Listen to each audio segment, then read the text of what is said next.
नई किराएदारनी। एक काम करना नहीं आता तुम्हें? सारे घर में धूल हो रही है, कभी सफाई भी कर लिया करो। यहाँ पूरा दिन लगकर दोनों बाप बेटे का काम करो, साथ में ताने भी सुनो। जब मैं बोलती हूँ कि ऊपर वाले पोर्शन में किराएदार रख लो, अरे सफाई भी रहेगी, पैसे भी आएंगे, तब तो किसी को मेरी बात सुननी नहीं होती। हो गया टैप रिकॉर्डर शुरू। ये कहते हुए राज घर से बाहर निकल जाता है, जिसके बाद शिविन अपने कमरे से निकलकर नेहा के पास आता है। क्या यार मम्मी, कितनी बार बोला है टाइम से उठा दिया करो। हो गया ना मैं कॉलेज के लिए लेट। दुनिया की सारे गधे घोड़े बेचकर तो तू सोता है। पता भी चलता है तुझे कि मैं कितनी बार उठाने आती हूँ। बस दोनों बाप बेटों को घर से निकलते हुए लेट होने की फिक्र है। वापस आते हुए कितना भी लेट हो जाए कोई फिक्र नहीं। ओहो मम्मी, ओवर एक्टिंग मत किया करो। माँ की बातें अब ओवर एक्टिंग ही तो लगेगी ना। मेरी तो कोई फीलिंग्स ही नहीं है। क्या करूं, मर जाऊं क्या मैं? ओफो मम्मी, जा रहा हूं मैं, बाय। शिविन चला जाता है और नेहा बेचारी किलस्ती अपने घर के कामों में लग जाती है। इसी तरह चलती है नेहा की जिंदगी, जिसमें उसके ज्यादा बोलने वाली आदत की वजह से उसका पति और बेटा उसकी फीलिंग्स की कदर किए बिना हमेशा उससे दूर भागते रहते हैं। पूरा दिन घर में अकेले रहो और जब पति या बेटे से बात करने जाओ तो उनके नखरे अलग। अब मुझे ही कोई अच्छा किराएदार ढूंढना पड़ेगा। इसी के साथ नेहा किराएदार की खोज शुरू कर देती है, जिसके कुछ महीनों बाद दूसरे शहर से यहाँ पढ़ने के लिए आई निम्मी घर ढूंढते हुए नेहा के पास आती है और वो उसे किराए पर रख लेती है। अगली सुबह हमेशा की तरह राज और शिविन अपनी जल्दी में होते हैं कि निम्मी वहां आ जाती है। दीदी, थोड़ी चीनी मिलेगी, वो कल ना राशन लाने का समय ही नहीं मिला। निम्मी को देखते ही दोनों बाप बेटे की जल्दी वहीं खत्म हो जाती है और वो निम्मी को इम्प्रेस करने की रेस में भागने लगते हैं। अरे मम्मी को क्यों परेशान करना, मैं हूं ना। अरे तूने आज तक अभी किचन की शक्ल भी देखी है? रुको, मैं लेकर आता हूँ। चीनी का डिब्बा कौन सा है और कहाँ रखा है वो तो पता नहीं है दोनों को। फिर चीनी के अपने मुंह से निकलने जा रहे हो किचन में? अरे मैं तो बस तुम्हारी मदद करने के लिए बोल रहा था। है क्या मदद? और वो भी तुम करोगे? सच में? अरे कोई तो सच बताओ। सुबह सुबह दोनों बाप बेटे कोई सूखा नशा करके तो नहीं आ गए ना? अरे कैसी बेकार की बातें करती हो मम्मी। अरे जब कौवा अचानक हंस की चाल चलने लगेगा तो शक होना तो लाजमी है ना।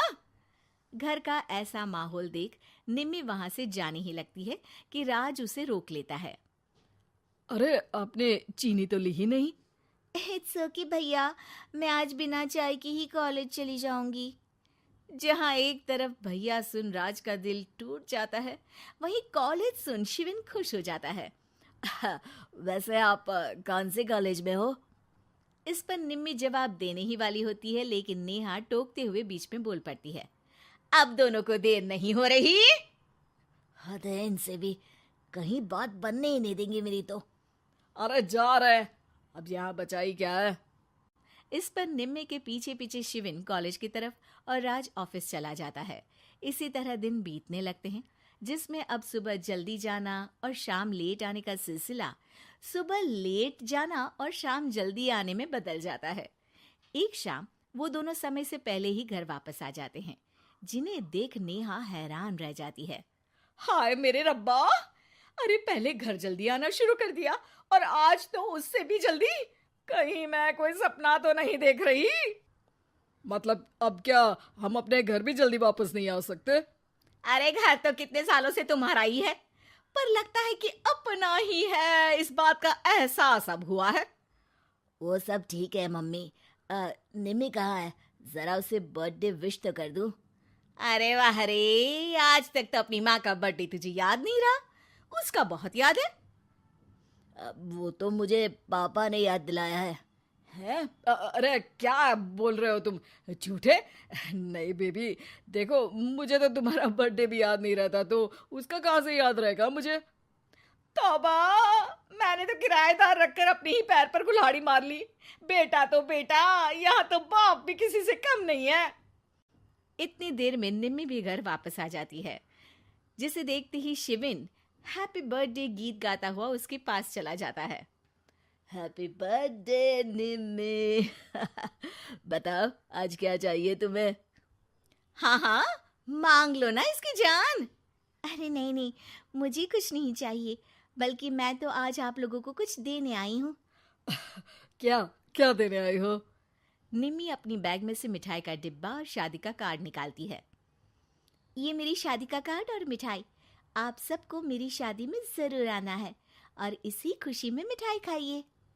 निम्मी की बात सुनकर जहां शिविन और राज शॉक में आ जाते हैं, वहीं नेहा हंसने लगती है। दिल के अरमां आंसुओं में बह गए। नेहा की बात से कंफ्यूज्ड निम्मी उससे इसकी वजह पूछती है, जिस पर नेहा अपने पति और बेटे की सारी करामातें उसे बताती है। आई कांट बिलीव, आपको मैंने भैया बोला, और शिविन तुम्हें तो मैं हमेशा छोटे भाई की तरह समझती हूँ, लेकिन कहते हैं ना, man will be always man. लेकिन आज से ये विमेन सेम नहीं रहेगी इनके लिए। फिर क्या, बाप बेटे आगे आगे और नेहा झाड़ू लेकर उनके पीछे पीछे।